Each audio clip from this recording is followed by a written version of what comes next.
తిరుపతి వారాహి సభలో AP deputy CM Pawan Kalyan చేసిన వ్యాఖ్యలు ఇప్పుడు ఎక్కడికో దారితీస్తున్నాయి. వారాహి డిక్లరేషన్ చేస్తూ సనాతన ధర్మం గురించి మాట్లాడిన పవన్ ఇదే క్రమంలో తమిళనాడు డిప్యూటీ సీఎంగా ఉన్న ఉదయనిధి స్టాలిన్ గతంలో సనాతన ధర్మం గురించి చేసిన వ్యాఖ్యలను ప్రస్తావించారు. సనాతన ధర్మం జోలికొస్తే కొట్టుకుపోతారంటూ సీరియస్ గానే వార్నింగ్ ఇచ్చారు. ఇక్కడ అక్కడ చెలరేగిన మంట ఇప్పుడిప్పుడు చల్లారేలాగా అయితే లేదు. ఎందుకంటే ఈ విషయం మీద ఉదయనిధి స్టాలిన్ స్పందించకపోయినా డీఎంకే పార్టీ, ఆ పార్టీ మద్దతుదారులు సోషల్ మీడియా వేదికగా రియాక్ట్ అవుతున్నారు. పవన్ కళ్యాణ్ కి కౌంటర్లు ఇస్తున్నారు. ఇదే సమయంలో పవన్ కళ్యాణ్ సైతం డీఎంకే పార్టీకి బద్ధశత్రువైన అన్నాడీఎంకే పార్టీ గురించి ట్వీట్లు చేయడం ఇంట్రెస్టింగ్ గా మారింది. అన్నాడీఎంకే పార్టీ ఏర్పడ్డ 53 ఏళ్లు కావస్తున్న నేపథ్యంలో ఆ పార్టీ వ్యవస్థాపకుడు మాజీ సీఎం ఎంజీఆర్ గురించి జనసేన అధినేత పవన్ కళ్యాణ్ ఇటీవల ఆసక్తికర ట్వీట్ చేశారు. అలాగే అన్నాడీఎంకే పార్టీ శ్రేణులకు, మద్దతుదారులకు కూడా శుభాకాంక్షలు తెలియజేశారు.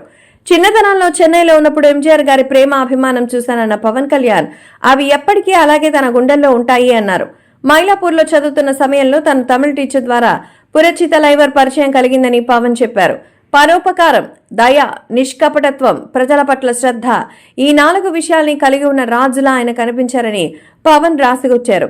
ఇక పవన్ కళ్యాణ్ ట్వీట్ కు అన్నాడీఎంకే లీడర్ పళనిస్వామి సైతం ధన్యవాదాలు తెలియజేశారు. మరోవైపు ఈ ట్వీట్ ద్వారా పవన్ కళ్యాణ్ డీఎంకే వైరి పక్షమైన అన్నాడీఎంకేకు దగ్గరవుతున్నారని రాజకీయ విశ్లేషకులు అభిప్రాయపడుతున్నారు.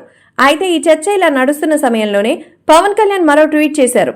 తమిళనాడు విశేషాలను వివరిస్తూ పవన్ కళ్యాణ్ ట్వీట్ చేశారు. సిద్ధులు, సాధువులు నెలవైన ప్రాంతం తమిళనాడు అని పవన్ కళ్యాణ్ ట్వీట్ లో పేర్కొన్నారు. చనిపోయిన తన తండ్రి కూడా స్వామి రామకృష్ణ పరమహంస, శారదామ, స్వామి వివేకానందకు అమితమైన భక్తుడని చెప్పుకొచ్చారు. ఆయన రాంచీ నుంచి క్రియాయోగ దీక్ష తీసుకున్నారని, ఆ తర్వాత తామంతా కూడా క్రియాయోగ తీసుకునేలా ప్రోత్సహించారని గుర్తు చేసుకున్నారు.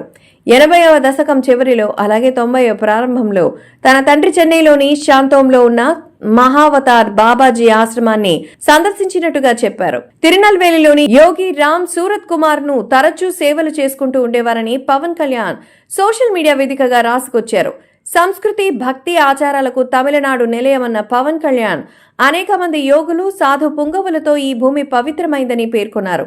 మొత్తంగా ఇద్దరు డిప్యూటీ సీఎంలు పవన్ కళ్యాణ్, ఉదయనిధి స్టాలిన్ మధ్య తలెత్తిన వ్యవహారం రానున్న రోజుల్లో ఏ మలుపు తిరుగుతుందో చూడాలి మరి.